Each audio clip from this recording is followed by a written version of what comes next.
Welcome to the NCO Journal Podcast, where we explore NCO professional development. This is a podcast series where we discuss published articles with authors and provide a forum for the open exchange of ideas, information, and solutions. I'm your host, Staff Sergeant Brandon Cox, the Journal's senior editor. With us is Chago Zapata, the managing editor, and Sergeant First Class Osvaldo Akite, the NCOIC. Today we discuss the article, The Army's Transition Assistance Program Needs Assistance, by author First Sergeant Soraya Bacchus. Before we kick things off, could you please tell us a bit about yourself? All right, so Master Sergeant Soraya Bacchus. I've been in the Army for roughly 21 years. I joined out of Queens, New York, right after 9/11 with the expectation of only doing 4 years. And here I am 21 years later. So I'm a 94 air traffic control equipment repairer, but we merge at E8. So I'm an ordnance electronics supervisor. Currently, I am at Fort Bliss, graduate of Class 72, Sergeant Major's Academy, and I stayed here at Fort Bliss. I'm actually now back over at the Master Leaders course at the Non-Commissioned Officer Leadership Center of Excellence. So I actually started that job yesterday. Thank you, and thank you for joining us. Master Sergeant Bacchus, what inspired you initially to write this article? So my very first interaction with a retiring NCO or retiring service member was at my first duty station. I was a brand new PFC, and my supervisor at the time, and I don't know why this stuck out to me, he introduced himself my very first day. He said, I'm Sergeant First Class such and such, and you won't be seeing me around because I'm retiring. And that has always stuck out to me. And true to his word, I saw him very rarely, and I just figured that was just how things went. And of course, another NCO stepped up, and while he was in the transition process, and I just kind of accepted it until I became maybe about 10, 12 years in the Army. And then I really had a lot of experience with retiring service members, officers, enlisted, warrant officers. And I just noticed it, and I'm like, why don't we change this? Like, why is this process not a little bit more refined to where it accommodates the service member to really properly transition? And I watched a lot of NCOs that I, look up to, mentors, supervisors that I respected, just struggle trying to balance. And then fast forward, when I had an opportunity at the Sergeant's Major Academy to really pick a topic that was, close to me, that I decided to write on that because I've seen it so many times. And we're in such a transition process as an Army. So many things are changing based on soldiers' feedback, and I just thought it was a good opportunity to maybe highlight that. Master Sergeant, what about that conversation or that introduction that you had with that Sergeant First Class made it so impactful? It was almost like he was in panic mode. And I remember, he was in a panic almost. And you can see a little bit of regret, a little bit of unpreparedness. And he was struggling with, well, I know you're new to the Army, but I'm getting ready to go and I have things to do. And I just that was my first impression of a senior NCO, was that interaction with him. And it just stuck with me. And I rarely saw him after that. Yeah, as someone who has gone through the process, I retired in 2009. I took a lot of things for granted back then, and I was in a different unit. I was separate from the rest of the military, I was in the Marines at the time. So it was, I was part of headquarters Marine Corps in Washington, but I was in a detachment in LA. And so there was only 4 of us. So all the services, all the stuff that was offered I didn't know about it. I took a lot of things for granted. Right. I just assumed that things were going to fall into place. And then as time went by, I can imagine how that Sergeant First Class that you're talking about felt, because you feel panic. It's coming to an end. This was 2002.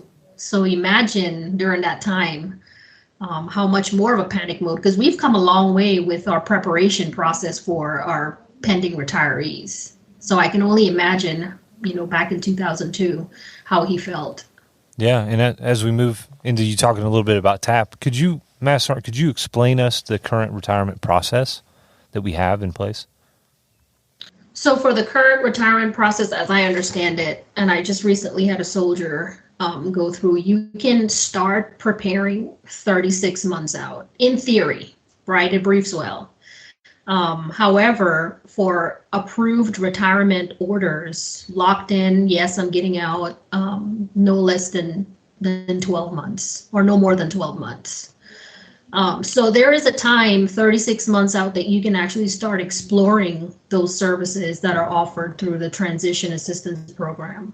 Does that happen? Based on your organization, where you're stationed, your operational tempo, that may or may not happen. Or you may not have fully decided yet on whether or not you want to, push the button on that.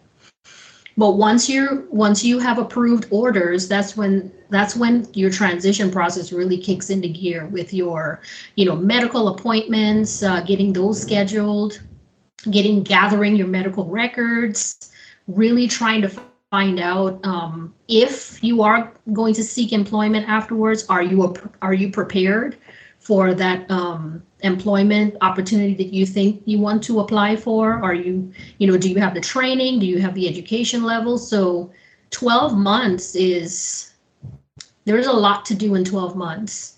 And of course, what's important to you, your transition, is not important to everybody else as far as the staffing for those medical appointments and those internships or anything else that CSP that you might want to explore. So it can really be tight if you're not starting at least 36 to 24 months out. So let's talk a little bit about why that is, and the reason for that it's not as important for everybody else is because there's a mission in the Army, right? We have soldiers that are out there that need to accomplish certain things, and when you're retiring, most likely you're a senior leader at that point. So that is the case, and you going to appointments takes you out of that fight. And so I guess that's one of the reasons why you mentioned, the solution that you had is because there's competing requirements around there, right? And so maybe you can talk a little bit about the competing requirements and why that bogs down a soldier even more. Absolutely. Competing requirements, regardless, even if you're in the most established organization where the battle rhythm is predictable. As you said, as a senior leader, you're going to be required to attend and participate, give guidance, give recommendations to those events. And so I'll backtrack a little bit. When I was a recruiter for 3 years in Columbus, Ohio. When you recruit a potential soldier, you are selling a lifestyle. You're not selling a job. This is not a regular 9-to-5. You are literally selling a way of life. And so for some of these folks, this is all they've known. They've joined at 17, 18. The Army is all they've known. So, of course, it doesn't matter that you're getting ready to retire. Any seasoned NCO, any seasoned soldier is still going to want to be successful in the position as long as they're holding that position. They're not going to give up. They're not going to say, you know what, I'm done. I'm just not going to show up to work. Well, and generally these soldiers that are retiring, I mean, it's implied that you don't just not go to work because you have an appointment or you have something that you have to do or your family needs something. Generally, it's already instilled that, you have to be at work. And a lot of these soldiers, I mean, I even knew a master sergeant who worked up literally until his last day and really didn't have a plan to get out and was still on the hook thinking that, maybe he'd make the sergeant major's list. So, he literally went to the last day still working. Exactly. The commitment is always there. Once you've bought into the lifestyle, you're committed. You're committed to the Army's mission until the very last. And especially if that's all you've known and it's comfortable, right? You're very successful at it. This is what you do. This is all you've known. So it's easy to not drift off into what's uncomfortable, which is retirement, which is transition. What am I going to do after this?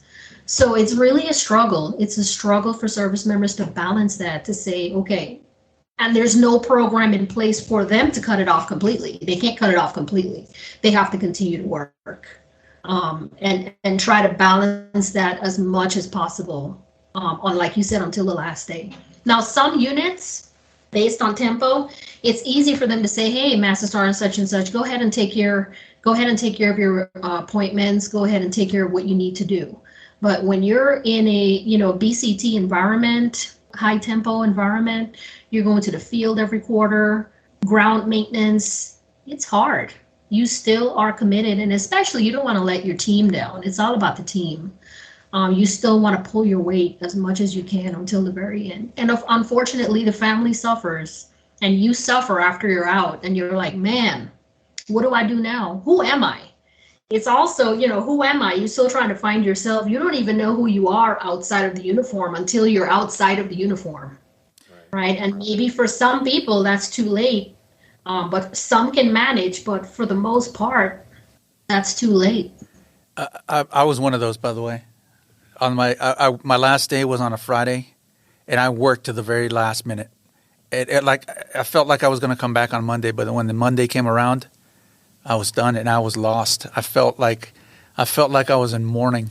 It was really painful, and I think that's why I think that your article is very important, because even if it reaches one or two people and makes them realize just how important it is that they look at this at their retirement and start working ahead of time, and they won't be in a place like where I was just one day I just didn't come in and I was done. I was retired. It was terrifying. It was just like I said, I was in mourning, man. I felt like I was in this black hole. It's crazy. Yeah. Absolutely. Every soldier that I've known in my team that attend that first TAP class, I want to say it's like 5 days, when they come back, they are just shocked and awe. They're like, man, this is a lot. It's really a lot of stuff that they crammed in for 5 days. And even if you do that, let's say you did that class 24 months out, you're still involved with your job. Sometimes they forget and they do it again, and it's overwhelming. They come back overwhelmed. Everyone that's been to that TAP class has come back overwhelmed with, man, I don't think I'm prepared. I don't think I have enough time. So what are some of the things that you suggest? Based on your article, you have a pretty solid plan. Can you explain that to us? In a perfect army, once you have approved retirement orders at 12 months, you would be PCS'd to that transition battalion on your installation, and they will be responsible for your accountability, your awards, your NCOER, your retirement ceremony, and just allow you to just be in a place where you are not challenged with trying to take care of soldiers, trying to accomplish the mission. The mission is to prepare yourself for retirement the best way possible. So in a perfect world, that's how it will be. Family members included in that process, even though right now family members are welcome to attend those classes with you. But like I mentioned in the article, it's very hurried. And there's a lot of pressure to try to cram it in at the right time where you can still balance those work requirements.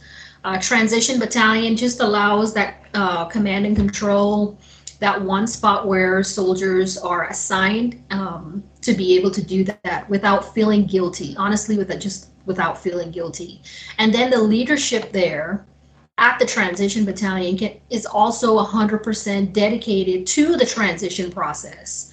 They're not, managing training schedules. They're not managing, Motor Pool Monday. They're just there to facilitate that entire transition until that service member's very last day in the Army.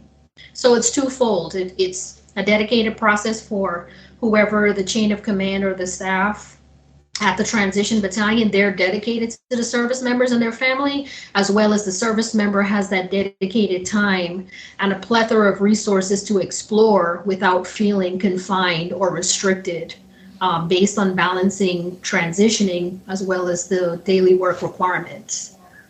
Just to clarify something, though, do you mean that for the transition battalion, would that also include like not soldiers who are retiring, but those who are getting out, say after 4-6 years or whatever? Are they included in that transition battalion? I would say yes. So I started it off with just retirees, but absolutely, why not? Especially, and I wanted to highlight the chapter process. Having served as a first sergeant for 3 times, the chapter process. When a soldier is identified for chapter, there, especially if it's a negative chapter, there's a lot of time and dedication with the supervisor to properly depart the Army. The transition battalion, maybe that's another umbrella under the transition battalion that can free up those resources for the unit, as well as soldiers ETSing. Absolutely. I focused it on retirees because that's where my heart was at the time. But absolutely, I can see the transition battalion covering ETSs as well as chapters. It just seems to me when I read into that there would be that would be like a significant a cost to the Army. And, absolutely. And that would, I don't know whether that would be something that would be beneficial necessarily. Even though it would be beneficial, but because of the cost that it would entail, I think it would be something that they wouldn't even consider. Well, I think that's where we have to talk about the cost here, because it's a lot of there's a lot more cost than just money, right? It would be pulling resources or personnel from other units to man this battalion. And so I think maybe you can talk a little bit, because in your article, Master Ryan, you mentioned how the Army processes soldiers, incoming personnel. And maybe you can talk a little bit about the resources that they have available to do that and why that makes it so smooth, and kind of the idea of doing the same thing similar to retiring soldiers. Absolutely. I did my drill sergeant time at Fort Leonard Wood, so I had a lot of interaction with the reception battalion there in Missouri. There's a dedicated staff at the reception battalion that their focus 24/7 is to prepare these soldiers for training. We've invested a lot of resources into preparing our soldiers to go to basic training, become job certified, and send them out to the fighting force. So it's a similar concept. I think the difference is you get your money's worth with the reception battalion in the sense that you're preparing the soldiers for training. They're going to be an asset to the Army. On the back end of a transition battalion, it will require money, it will require personnel and other resources, but the benefit is to properly transitioning the soldiers. Now think about this. I think about veteran suicides. I think about what if that is somewhat related to the transition process. I don't know, I'm just speculating. But there's a lot of money that goes into veteran services and care after they've transitioned out of the Army. Maybe it'll be a benefit there on the back end. And I also talked a little bit about recruiting and hire and inspire, the concept of our veterans or soldier retirees. Even our ETSs and our chapters are supposed to recruit for us, especially veterans, right? If I'm retiring out of the Army at 22, 24 years and I did not have a proper transition out, or I may not want my children to join, I may not want my family members to join, I might have a sore feeling about that. So it may not be monetary benefits, but it can all around help in the recruiting process and just having that positive voice out in the community. And maybe second and third order of effects, it limits the resources that the VA has to do on the back end because the process was properly executed in the first place. Yeah.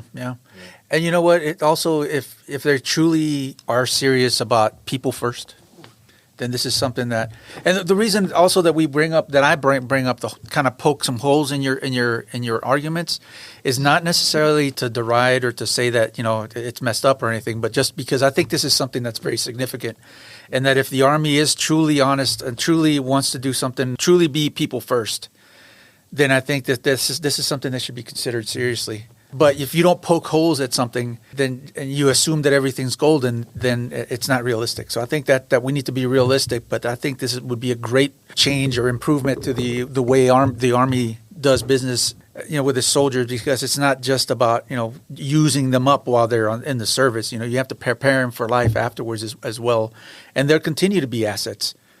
It's not just prepare them for life. It's one of the messages is prepare them for their new mission. It's just a matter of, if you're no longer a soldier, you're no longer a Marine, you're no longer a service member, you're now having a new mission. Absolutely. No, I absolutely agree. And I think that was the very first thing. Even my instructor at the academy was like, yeah, that's probably not going to work. The Army's not going to spend money to do that. But we also said the NCOER would never change. We said the Army would never revamp their PT test. We said height and weight would never change, right? We said a lot of things wouldn't change. So like I said before, I think we are in a season of change for the Army, and just let's keep it rolling. Yeah. I don't think it's a perfect answer that I suggested, but it is a recommendation for a way forward. Right, and it opens the conversation, right? Because these things that you're saying are an issue, and you have some possible recommendations, opens the door to a new idea. I know that we do have warrior transition battalions where some of the med board type personnel go to sometime before they ETS. This could be a great addition to that. I don't know if the answer is 2 years or a year before. I think that puts a lot of manning constrictions on the Army. Well, maybe an expansion of that, turning it into more, adding to it rather than taking it and putting someplace else. Right, but transforming it. I do have a side question for this, and it's because after about 7 years, I decided at one point that I was going to get out of the Army, and I was at Fort Bragg, and I went through the ACAP process. It was about a week long, and at that time they didn't offer the apprenticeships and stuff like that. This was This was a little while ago, and that was pretty much it. They taught me how to write a resume. They taught me how to get in contact with VA and some of the things that they provide and stuff like that, and that was about it. But the entire time that I was in ACAP, I was still being called by my platoon sergeant to come back to work, and that would have been it. I mean, I would have gone nowhere after that. I would have, I was still having to go to work every day until my last day. And then I decided to just re-enlist. But if your plan was put in place and implemented, would I, having decided to ACAP, have gone to that battalion? And then what would happen if I decided to just re-enlist? That's a great question. I would recommend, and I think I did mention this in the article as well, there should be a counseling process where there's a conversation had between maybe the brigade level commander, I'm not sure what that looks like, to where that conversation happens before it's put in writing to transition you to the battalion. So that, absolutely is a lifestyle change, right? If you decide to re-enlist, absolutely, that's a win for the Army. But as far as the severity of the decision to PCS that soldier to the transition battalion, I think that needs to be a conversation with the senior leader and put in writing so that the service member understands the severity of their decision once they've moved over to the battalion. Obviously, for retirement, you could have a change of heart, but honestly, when a soldier decides that they're going to retire, they're pretty 90% set in stone that they will. It becomes tricky with the ETSers, for sure. I agree with that. Yeah, can you talk a little bit about the what would happen to those positions? Let's just say a soldier gets PCS to that transition battalion. What kind of second order effects happens with that opening, that slot being opened up? Yeah, oftentimes you hear, well, we can't backfill that position because, Sergeant First Class such and such is still on the books. In a perfect Army, once that Sergeant First Class is over to the transition battalion, there's now a vacancy for that position, that paragraph and line number in that battalion, in that company, that can potentially be backfilled without waiting for that Sergeant First Class last day in the Army to fall off the books. And I think that supports talent management as well. I'm currently within my year. I just picked up my retirement packet. Congratulations. Yeah, thank you. So this is like right on. Yeah, said terrified. So this is right on point with where I'm at right now. And one of the things I was talking about with my supervisor in Chago was my education. I still have 4 classes, and I probably should have done a better job at managing my time and getting that done. I'm 4 classes away from my bachelor's degree. Mm-hmm. And we were just talking about how, what some of the benefits that can come about from having a year to prepare to retire. And I think one of those things would be, man, I could probably finish my degree in that time. Yeah. Yes. So I mean, maybe if you can talk a little bit about some of the other secondary benefits or something like that from having a soldier focus entirely a year to retirement.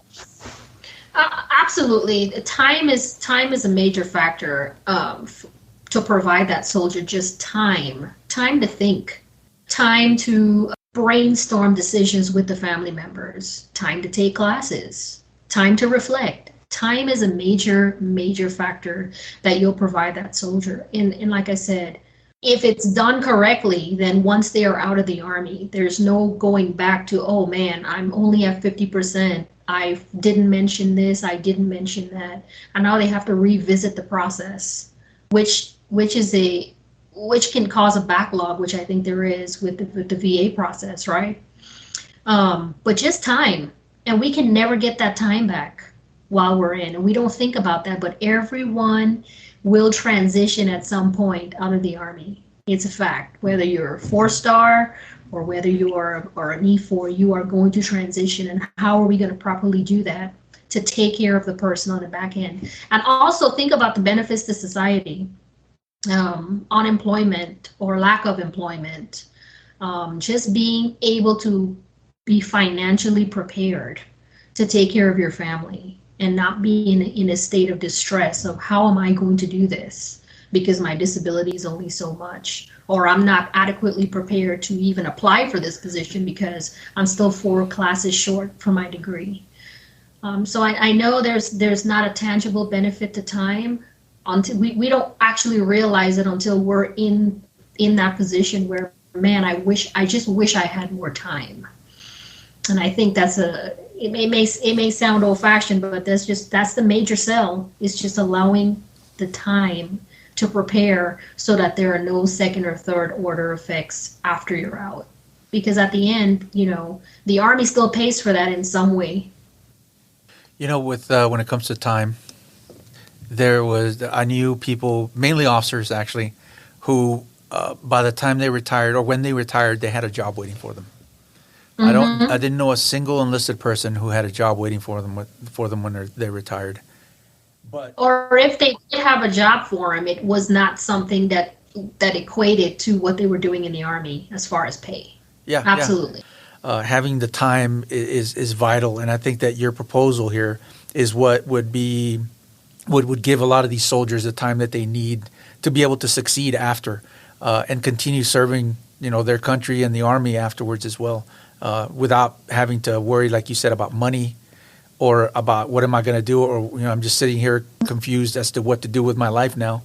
They can have a plan and have time to formulate one. Yeah, and I'm afraid too. I've got a lot of time before retirement, but I've seen a lot of people retire, and hearing Chago talk about it makes sense because I'm afraid that one day it's just going to be like I'm wearing the uniform and then I'm not, and then who am I? Yeah, exactly. Yeah. Even though I have all these things and all this experience and all this knowledge, but who do I tell? Like, who am I? What am I doing now? And what job do I pick? And do I revert back to some old lifestyle that I used to have? Like, what's going to happen? I'm not as secure financially. Whatever it is, I may not have the same thing that I have now. So I think that's what worries me a little bit, especially just even ETSing, just even thinking about getting out. I think that's what stopped me the first time. Yeah, think about the age. When you're retiring out of the Army, you're at least 38 and older, right? If you're on the lower spectrum of that age bracket, you may be good to go in some aspects. But if you're on the higher end, if you spend 25, 30 years in the Army, you're mid to late 40s. It's a lot to digest. What would be your main takeaway that you'd want NCOs to get out of reading your article? Be prepared. It's a personal responsibility. You owe it to yourself. You owe it to your family members to start researching and gathering information on what's available for the transition process, just to afford yourself time based on what type of unit you're in, just to allow yourself time to start preparing for that. So I would soldiers just need to start asking questions, start attending those briefs, start doing their own personal research, having conversations with their family members, and just finding out how they want to plan that transition. But start it as early as possible. The services are there. Take advantage of them. That way, when you're in the window and you've made that decision, you don't feel as rushed as you would have had you not started early. Thank you, First Sergeant, for joining us. And thank you to our audience. Remember to put your knowledge to the page, submit articles, and get published with the NCO Journal. Don't forget to check out our webpage and follow us on social media. We'll catch you next time on the NCO Journal Podcast.